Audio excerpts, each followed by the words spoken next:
नमस्कार, मैं चविष्का अत्री हाजिर हूं आपके सामने हमारा खास कार्यक्रम लेकर रिपोर्टर डायरी।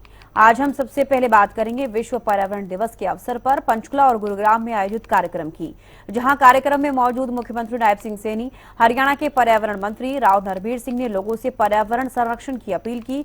वहीं इसके बाद आपको सुनाएंगे फरीदाबाद नगर निगम में सीनियर डिप्टी मेयर और डिप्टी मेयर चुनाव से जुड़े मामलों में मेयर प्रवीण बत्रा जोशी से सीधी बातचीत। साथ ही आपको बताएंगे फरीदाबाद से जेवर इंटरनेशनल एयरपोर्ट को जोड़ने वाले निर्माणाधीन ग्रीन हाईवे पर तेज आंधी की वजह से हुए बड़ा हादसे के बारे में। वहीं हरियाणा में बारिश और तेज हवाओं के चलते लोगों को भीषण गर्मी से राहत मिली है। मौसम विभाग ने आज प्रदेश के 16 जिलों में आंधी और बारिश का अलर्ट जारी किया है।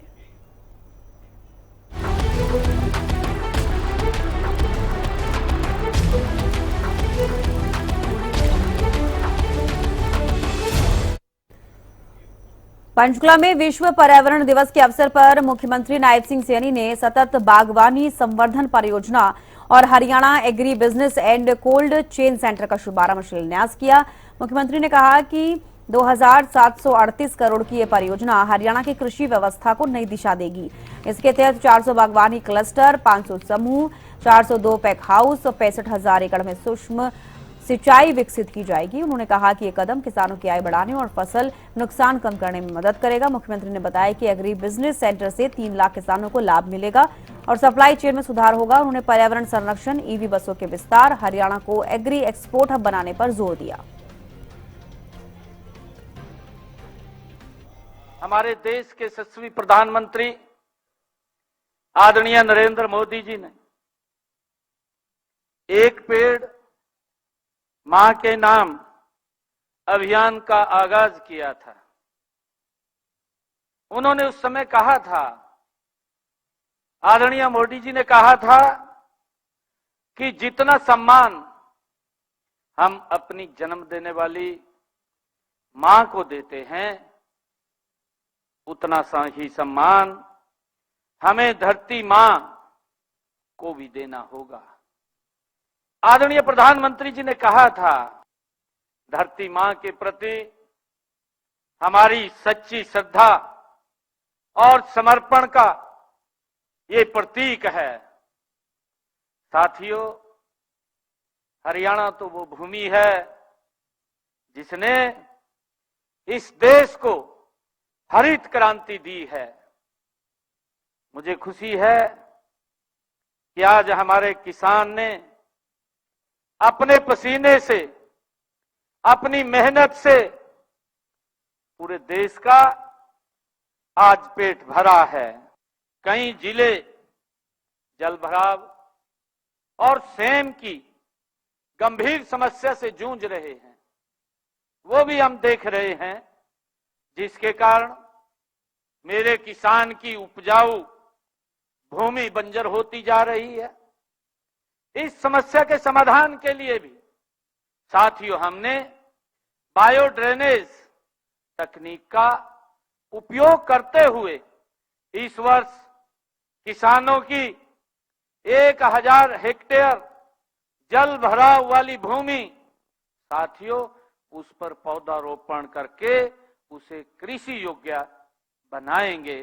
साथियों, उस तरफ हम जा रहे हैं और इससे जहां किसान की आय बढ़ेगी, साथियों, वहीं काष्ठा आधारित उद्योगों को भी नई गति मिलेगी। कि जल ही जीवन है।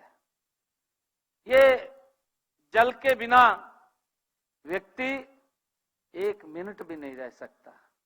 और साथियों, जल ये प्रकृति का स्रोत है और हरियाणा में भूमिगत जल स्तर साथियों लगातार गिर रहा है। हम देख रहे हैं कि एक धान की जब फसल होती है, मेरे ख्याल से एक ट्यूबवेल में कहीं पर भी हम चलाते हैं 25 से 30 फुट पानी नीचे चला जाता है। हमें 1 पाइप 2 पाइप उसमें और नीचे करने पड़ते हैं। और साथियों, इसे थामने के लिए हमने शिवालिक और आवली क्षेत्र में इस वर्ष 25 नए जल भंडारण बांध बनाएंगे और साथियों 25 पुराने बांधों की मुरम्मत और उनकी जल धारण क्षमता वो भी बढ़ाने का काम साथियों हम कर रहे हैं। आज कृषि केवल खेती नहीं, कृषि अब एक बड़ा बिजनेस है साथियों। ड्रोन, एआई, डेटा एनालिटिक्स और स्मार्ट स्टोर्स, डिजिटल मार्केटिंग और ई कॉमर्स, ये सब कृषि के नए साथियों आयाम हैं। साथियों, मुझे खुशी है गांव में अब स्टार्टअप, कृषि प्रसंस्करण इकाइयां और खाद्य उद्योग और निर्यात आधारित उद्यम आज साथियों खड़े हैं। मैं हरियाणा के युवा साथियों से भी साथियों आज ये कहना चाहता हूं कि आप नौकरी मांगने वाले नहीं, आप नौकरी देने वाले बनेंगे। साथियों, इस दिशा के अंदर हम काम कर रहे हैं। आज मैंने Haryana agri business and cold chain centre का आज शिलान्यास किया है। साथियों, यह केंद्र post harvest management, cold chain, building, logistic और वैल्यू एडिशन, एक्सपोर्ट प्रमोशंस, इन सभी क्षेत्रों का साथियों उत्कृष्ट प्रशिक्षण केंद्र बनेगा। साथियों, मुझे खुशी है कि हमारे किसान, एफपीओज और उद्यमी, स्टार्टअप्स और कृषि विशेषज्ञ साथियों सभी को यहां विश्व स्तरीय प्रशिक्षण भी मिलेगा। साथियों, मुझे विश्वास है कि ये केंद्र पूरे देश के लिए एक मॉडल संस्थान बनेगा। साथियों, इसमें 3 लाख से अधिक किसानों को प्रत्यक्ष और अप्रत्यक्ष रूप से साथियों लाभ होगा। पंचकुला के सेक्टर 5 स्थित इंद्रधनुष ऑडिटोरियम में आज विश्व पर्यावरण दिवस पर कार्यक्रम आयोजित किए गए, जहां पर हरियाणा के मुख्यमंत्री नायब सिंह सैनी समेत हरियाणा के कृषि मंत्री श्याम सिंह राणा भी मौजूद थे। इस दौरान मुख्यमंत्री नायब सिंह सैनी ने पर्यावरण संरक्षण पर लोगों को संदेश भी दिए और साथ ही साथ कहा कि लोगों को पेड़ लगाना चाहिए और साथ ही साथ उसके संरक्षण पर भी ध्यान देना चाहिए। सीएम सैनी ने प्रधानमंत्री मोदी के पर्यावरण संरक्षण के संदेश को भी याद किया और लोगों को कई सारे सुझाव भी दिए कि इस पर्यावरण संरक्षण पर लोगों के लिए कितने जरूरी काम होते हैं जो कि करने चाहिए। इस दौरान एग्रीकल्चर और कई सारे परियोजनाओं का भी उन्होंने शिलान्यास किया और उद्घाटन करते हुए उन्होंने लोगों को सौगातें भी दी। इस सौगातों का अब लोगों पर कितना लोगों तक लाभ पहुंच पाता है ये देखने वाली बात होगी। साथ ही साथ उन्होंने कहा कि किसानों को अगर अवसर दिए जाएंगे, किसानों को अगर सुविधा दी जाएगी तो वो और अच्छी तरीके से बागवानी भी कर पाएंगे, जिससे पर्यावरण को और अधिक लाभ मिल सकेगा। तो देखने वाली बात होगी कि करोड़ों की परियोजनाओं का लोगों तक कितना अधिक लाभ और कितना जल्दी असर पहुंच पाता है। मैं पंचकुला से शशि शेखर, हरियाणा न्यूज के लिए। पंचकुला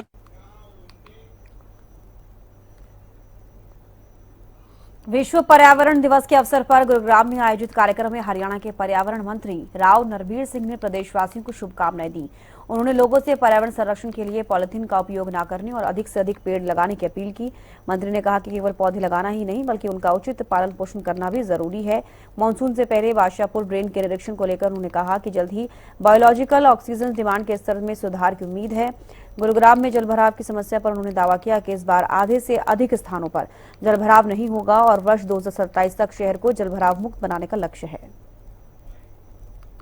विश्व पर्यावरण दिवस के उपलक्ष्य में आज गुरुग्राम में राज्य स्तरीय कार्यक्रम किया गया। मेरे साथ पर्यावरण मंत्री हैं राव नरबीर जी, उन्हीं से जानता हूं। सर, आज एक भव्य कार्यक्रम आयोजित किया, केंद्रीय मंत्री मनोहर लाल भी उसमें शामिल हुए। जी, आज विश्व पर्यावरण दिवस है। मैं सारे देशवासियों को इस शुभ अवसर पर बधाई देता हूं और उनसे उम्मीद करता हूं कि पर्यावरण का ध्यान रखते हुए जो प्रदूषित करती है वातावरण को जो वस्तु उनका प्रयोग ना करें, खास तौर से पॉलीथीन, सिंगल यूज प्लास्टिक और ऐसी गाड़ियों का भी चलन ना चलाएं जिससे ज्यादा कार्बन डाइऑक्साइड या ज्यादा मतलब जहरीली गैस निकलती हो, उसका प्रयोग ना करें और पर्यावरण को ठीक रखें। जिस जिले में मैं रहता हूँ एनसीआर का मेन जिला है गुड़गांव, दुनिया के नक्शे पर गुड़गांव है और आज उसका ही प्रदूषण ठीक नहीं। लोग भी कहेंगे कि एक अच्छा शहर होने के बावजूद प्रदूषण ठीक नहीं है। तो उम्मीद करता हूं कि लोग समझदारी से काम लेकर प्रदूषण को कम करने में खास ध्यान रखें। सर, पौधारोपण भी आपने किया है, प्रदेश की जनता को क्या मैसेज देंगे? ये विश्व पर्यावरण दिवस है। हमारे हिंदुस्तान के मौसम के अनुसार 5 जून पेड़ लगाने का दिन नहीं, हमारा तो जुलाई में जब 2-3 बारिश हो जाए उसके बाद पेड़ लगाना चाहिए। सिंबॉलिक तौर पर आप लगा लो, पेड़ लगा लो, लेकिन जो पेड़ लगाएं वो उसका 4-5 साल तक एक बच्चे की तरह देखभाल करें, क्योंकि देश में पेड़ बहुत लगते हैं, पड़ते बहुत कम है। इसलिए उनकी पालना, उनका पालन इस प्रकार करें कि जैसे बच्चे की करते हैं, 5 साल तक पेड़ की देखभाल करें, तब जाके वायुमंडल ठीक होगा। लैग 3 जो अपनी ड्रेनेज है बादशाहपुर, उसका भी निरीक्षण किया आपने भी केंद्रीय मंत्री ने, किस तरीके से? कोशिश है, क्योंकि उसकी बीओडी बहुत गंदी है, 120 के आसपास जो होनी 10 के आसपास चाहिए। उम्मीद करता हूं कि थोड़े दिनों में इसकी बीओडी ठीक हो जाएगी। हमारे लैग 1, 2, 3, 4 गुड़गांव में है, 4 तो अभी चालू नहीं हुई, लैग 1, 2, 3 तीनों की ही बीओडी बहुत ज्यादा है। पर्यावरण मंत्रालय को कहा गया कि इसकी बीओडी कम करो, निकट भविष्य में इसकी कम होगी। अधिकारियों को क्या जरूरी दिशा निर्देश दिए हैं आपने? जो पर्यावरण के लिए ठीक काम कर सकते हो वो काम करने की आप कोशिश करें। मानसून से पहले किस तरीके का प्लान है अब? मानसून में गुड़गांव में पिछली बार तकरीबन 158 जगह चिन्हित की थी जहाँ जल भरा हुआ था। अब का कोशिश है आधी से ज्यादा जगह पे पानी नहीं भरेगा, लेकिन 2026 के बाद जो बारिश आएगी उसमें पानी गुड़गांव में नहीं भरेगा। हाँ, तो बिल्कुल ये थे मेरे साथ कैबिनेट मंत्री राव नरबीर सिंह, जिन्होंने साफ तौर पे यही कहा है कि विश्व पर्यावरण दिवस पर लोगों से उन्होंने अपील की है कि एक एक पौधा हर व्यक्ति लगाए, और उसको लगाए ना सिर्फ उसका पालन पोषण भी करे, जिससे कि अपने आसपास का जो वातावरण है वो कहीं ना कहीं शुद्ध हो सके, बेहतर हो सके, उनको बेहतर सांस मिल सके। और इसी के साथ साथ लैग 3 बादशाहपुर ड्रेन का भी उन्होंने निरीक्षण किया और अधिकारियों को जरूरी दिशा निर्देश दिए कि जल्द से जल्द इनका कार्य पूरा किया जाए। गुरुग्राम से कैमरामैन राहुल के साथ संजय राठौर।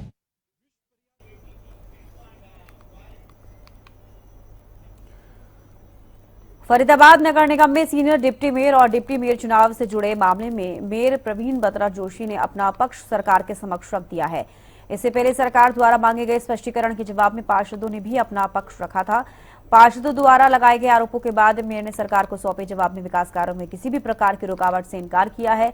उन्होंने कहा कि कमिश्नर स्तर पर स्वीकृत होने वाले सभी विकास कार्य नियमित रूप से कराए जा रहे हैं और नगर निगम का कार्य सुचारू रूप से चल रहा है। अब सरकार पूरे मामले की समीक्षा कर आगे का निर्णय लेगी। फरीदाबाद में सीनियर डिप्टी मेयर और डिप्टी मेयर के चुनाव को लेकर सरकार ने तमाम पार्षदों से और जो फरीदाबाद की मेयर हैं प्रवीण बत्रा जोशी, उनसे भी जवाब मांगा था। आखिर क्या कुछ जवाब उन्होंने दिया है, उन्हीं से हम जान लेते हैं।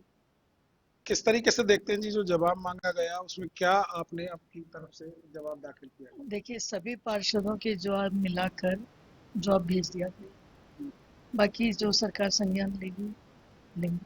आखिर कहाँ देखते हैं इसमें त्रुटि, कहाँ नजर आ रही है आपको कि जो चुनाव सिरे नहीं चढ़ पाए? देखिए, हमारी ओर से तो कभी ना थी ना है।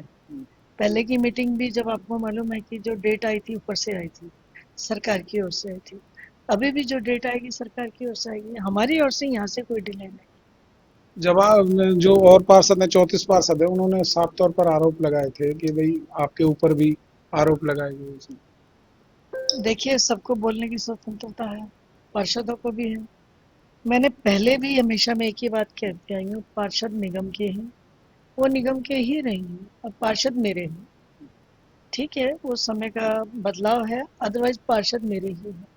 जी जी बिल्कुल। आगे की अगर बात करें तो कब तक ये चुनाव संपन्न होगा, क्या लगता है? देखिए, मेरे हिसाब से तो चाहे कल करा लीजिए, सभी तैयार हैं, लेकिन जो सरकार की ओर से खाली सिर्फ फरीदाबाद का पेंडिंग नहीं है ना जी, हरियाणा की और जिलों का भी है।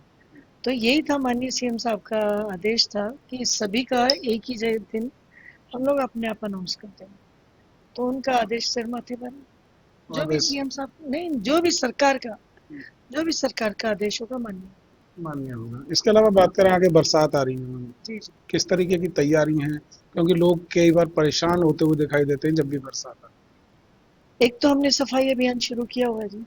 आज भी मैं सुबह सेक्टर 15 के माननीय हमारे पार्षद कुलदीप सानी जी ने 3 दिवसीय कार्यक्रम रखा हुआ है ये सफाई अभियान का। आप जाकर देखिए, पार्क में सराउंडिंग बहुत सुंदर आज वातावरण था वहाँ का। और जो भी उनको इक्विपमेंट चाहिए होते हैं, ट्रैक्टर, ट्रॉली, हमारे सफाई कर्मचारी सभी वहाँ उपलब्ध थे। और इसी के मद्देनज़र हमारा जो मेन यहाँ वाटर लॉगिंग का रीजन है, नाले हैं शहर के, छोटे बड़े जितने भी हैं, अभी लगभग 20 मेन नालों की सफाई हो चुकी है और आगे कार्य निरंतर है। ये कार्य लगभग मार्च के फर्स्ट वीक से स्टार्ट है। क्या ऐसे पॉइंट चिन्हित किए गए जहाँ ज्यादा जल भराव होता है? बिल्कुल बिल्कुल, हमने लास्ट ईयर भी यही काम किया था। 8-10 पॉइंट्स ऐसे थे कि जिनका मालूम था कि यहाँ पानी रुकता ही रुकता है ढलाई के कारण। जैसे एनएचपीसी था आपका, ओल्ड का नीचे था, आप खुद पत्रकार आप बता पाएंगे, सूरजकुंड का था, ये रोज का चामुंड का था। तो जो भी 8-10 जगह चिन्हित थी हमने उन पे, उसमें मेन रीजन क्या था, नाले ही थे। जब नालों की सफाई हो गई तो स्वाभाविक है वहाँ आधा घंटा भी पानी आज भी नहीं रुकता है। तो निरंतर ये चलती रहेगी आगे जब तक बरसात? हाँ, ये ऐसा नहीं कि अभी अभी बारिश में ही कर रहे हैं हम, निरंतर इसकी सफाई अभियान चलता रहता है। तो उम्मीद करते हैं कि लोगों को अब की बार कोई परेशानी? पूरी देखिए, पिछली बार भी खुद डीसी साहब ने अपने पेज पे, आपने खुद ही देख लेंगे कि फर्क पड़ा। और उम्मीद करती हूँ बस जनता का एक सहयोग ये जरूर चाहिए कि पॉलीथीन स्वेच्छा से बंद कर दें, जो कि नालों के अवरोधक का मेन कारण यही है। जो प्लास्टिक बोतल्स हैं, अभी हमने एक और प्लान किया है जहाँ की जो सड़क पे लोग बोतल फेंक देते हैं, उसके लिए भी डस्टबिन जगह जगह लगाए जाएंगे। और पहले भी लगाते आए हैं, लेकिन जनता को जागरूक होना बहुत ज़रूरी है, क्योंकि परेशान तो हम सभी होते हैं, ऐसा नहीं कि एक या दो लोग होते हैं। तो उसके निमित्त ये कि स्वेच्छा से पॉलीथीन छोड़ दें और जो यूज़ कर रहे हैं सिंगल टाइम वाला यूज़ ना करें। दूसरा, जो भी लेते और फेंक देते हैं कहीं भी, वो ना करें। ये इसके लिए सभी से आग्रह है जी। तो साफ तौर पर कहा है कि जो चुनाव हैं वो जब सरकार चाहेगी, सरकार के आदेश होंगे तो चुनाव तुरंत संपन्न करा दिए जाएंगे। दूसरी तरफ लोगों से अपील की है कि वो नालों के अंदर पॉलीथीन बिल्कुल भी ना फेंकें। उसी के कारण ज्यादातर जगह पर जो परेशानी आती है, जो जलभराव होता है, बरसाती पानी है, वो उन्हीं के कारण भर जाता है, क्योंकि नाले जो है पॉलीथीन के कारण बंद हो जाते हैं। इसलिए लोगों से उनकी यही अपील है कि पॉलीथीन को कभी भी नाले के अंदर ना डालें। फरीदाबाद से हरियाणा न्यूज के लिए राजेंद्र। फरीदाबाद से जेवर इंटरनेशनल एयरपोर्ट को जोड़ने वाले निर्माणाधीन ग्रीन हाईवे पर तेज आंधी के दौरान ग्रेंट्री क्रेन गिरने से 3 श्रमिकों की मौत हो गई, जबकि एक श्रमिक गंभीर रूप से घायल हो गया है। हादसे का वीडियो सामने आया है, जिसमें क्रेन तेज हवाओं के बीच अनियंत्रित होकर गिरती दिखाई दे रही है। घटना के बाद राहत बचाव कार्य शुरू किया गया। मामले की जांच के लिए एनएचएआई ने 2 वरिष्ठ अधिकारियों की समिति गठित की है, जो हादसे के कारणों और संभावित लापरवाही की जांच करेगी। फरीदाबाद में देर रात जेवर एक्सप्रेस वे पर हुए हादसे के दौरान 3 मजदूरों की मौत हो गई, जबकि एक मजदूर गंभीर रूप से घायल हो गया। असल में जो यहाँ पर एक क्रेन थी, काफी भारी थी और वो अचानक से भर भराकर जो है गिर पड़ी, और जिसके बाद उसमें 4 लोग दब गए। 4 लोग दबने के बाद यहाँ पर करीब कई घंटे तक रेस्क्यू ऑपरेशन चलाया गया, जहाँ पर उन मजदूरों को काफी देर बाद जो है निकाला गया। लेकिन यहाँ सबसे जो आश्चर्यजनक बात देखने को मिली, जब मजदूर वहां पर रेस्क्यू कर रहे थे तो उनके पास बचाव संसाधन नहीं थे, ना हेलमेट था, ना अन्य बचाव संसाधन थे। तो एक बड़ी लापरवाही प्रशासन की यहाँ पर सामने आई। और दूसरी तरफ national highway authority of India का कोई भी अधिकारी वहां मौके पर जल्दी से नहीं पहुंचा था, जिसके कारण भी काफी परेशानी हुई है। और एनडीआरएफ की टीम करीब 3 घंटे देरी से मौके पर पहुंची थी, लेकिन करीब 6 से 7 घंटे तक रेस्क्यू ऑपरेशन चलाया गया, जिसके बाद जो दबे हुए मजदूर थे उनको निकाला गया, जिनमें से 3 की पुष्टि मौत की हो गई और एक अभी भी जिंदगी और मौत के बीच जंग लड़ रहा है। लगातार डॉक्टर उसका सरकारी अस्पताल में उपचार कर रहे हैं। साफ तौर पर कह सकते हैं कि इसकी जांच होगी तो कहीं ना कहीं लापरवाही जरूर सामने निकल कर आएगी, क्योंकि जिस तरीके से 3 मजदूरों की मौत हुई है उसको लेकर लगातार पूरे क्षेत्र में रोष व्याप्त है। फरीदाबाद से हरियाणा न्यूज के लिए हरियाणा में बारिश और तेज हवाओं के चलते लोगों को भीषण गर्मी से राहत मिली है। मौसम विभाग ने आज प्रदेश के 16 जिलों में आंधी और बारिश का अलर्ट जारी किया है। विभाग के अनुसार अगले 2 से 3 दिनों तक मौसम में बदलाव बना रहने की संभावना है। तो प्रदेश में सबसे अधिकतम तापमान रोहतक में 43.1 डिग्री सेल्सियस दर्ज किया गया। मौसम विशेषज्ञों का कहना है कि पश्चिमी विक्षोभ और स्थानीय मौसमी गतिविधियों के प्रभाव से कई क्षेत्रों में बारिश और तेज हवाएं चल सकती हैं। बढ़ती हुई गर्मी से आम जनता को अब राहत मिलती नजर आ रही है। जहां गुरुग्राम का तापमान 45 डिग्री को पार कर चुका था, अब वो घटकर 34 डिग्री पर आ गया है, जहां लोगों को हुमस भरी गर्मी से राहत मिलती नजर आ रही है। तो वहीं पर हेल्थ एक्सपर्ट की माने तो लोगों को अभी भी एहतियात बरतने की आवश्यकता है। एहतियात के तौर पर लोग अपने खाने का विशेषकर ध्यान रखें और हल्के ही खाने का सेवन करें। इसके साथ पेय पदार्थ का भी अधिक से अधिक वो सेवन करें और इसके साथ मौसम के फल और सब्जियों का अधिकतर सेवन करें, जैसे कि खरबूजा, वाटरमेलन और नारियल पानी अधिक मात्रा में लेंगे तो वो अपने आप को स्वस्थ रख सकते हैं। और इसी के साथ मसालेदार खानों से भी बचने की कहीं ना कहीं अपील करते हुए नजर आ रहे हैं, क्योंकि आप मसालेदार खाना खाएंगे तो आपका पाचन क्रिया जो है वो खराब हो सकता है और आप अस्पताल के चक्कर काटने को मजबूर हो सकते हैं। इतना ही नहीं, मौसम विभाग के अधिकारियों की माने तो अगले 2 से 3 दिन इस तरीके का मौसम रहने वाला है। साथ ही साथ तेज आंधी के साथ हल्की बरसात आने की भी संभावनाएं जताई गई हैं। बहरहाल अब देखना होगा कि जहां लोगों को इस गर्मी से राहत मिल रही है, आने वाले दिनों में किस तरीके का मौसम रहता है। गुरुग्राम से कैमरामैन राहुल के साथ संजय राठौर। कल महेंद्रगढ़ जिले में जो हल्की बरसात हुई है उससे तापमान में गिरावट देखने को मिली है, क्योंकि पिछले दिनों से लगातार देख रहे थे कि लगातार गर्मी बढ़ने की वजह से आम जनजीवन जो था वो प्रभावित हो रहा था। लोग घरों से बाहर निकलने में भी हिचकिचा रहे थे। लेकिन 28 मई के बाद मौसम लगातार परिवर्तनशील बना हुआ है और कल जो हल्की बरसात हुई है उससे तापमान में 6 से 7 डिग्री जो गिरावट है वो देखने को मिली है। हमारे साथ स्थानीय लोग मौजूद हैं, हम उनसे बात करेंगे। जो बरसात हुई है उससे कितनी राहत मिली है? काफी हद तक राहत मिली है। अब लोग बाजारों में भी आना शुरू हो जाएंगे ताकि बाजार भी ऊपर उठ सके। नहीं तो काफी गर्मी की से इतनी भयंकर गर्मी होने की वजह से ना तो पब्लिक बाहर निकल पाती थी और सुबह सुबह अपना जल्दी काम करके सभी चले जाते थे। हमारे साथ और भी स्थानीय लोग हैं, हम उनसे भी बातचीत करेंगे। सर, क्या कहना चाहेंगे? जो हल्की बरसात हुई है कल से तापमान में गिरावट देखने को मिली।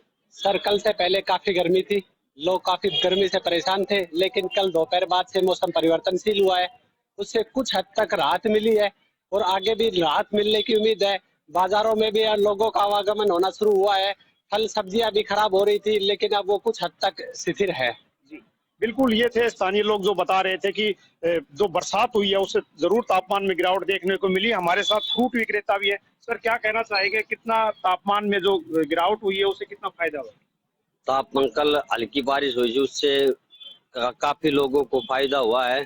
सभी घरों से बाहर निकल रहे हैं, बाजारों में रौनक हो गई है। फल सब्जी फ्रूट सही हैं, खराब नहीं हो रहे। जी बिल्कुल, ये थे फ्रूट विक्रेता जो बता रहे थे कि तापमान में गिरावट होने से इनकी जो फल और सब्जियां थी वो कहीं ना कहीं फायदा हुआ है, क्योंकि तापमान बढ़ने से लगातार फ्रूट और सब्जियां भी खराब हो रही थी।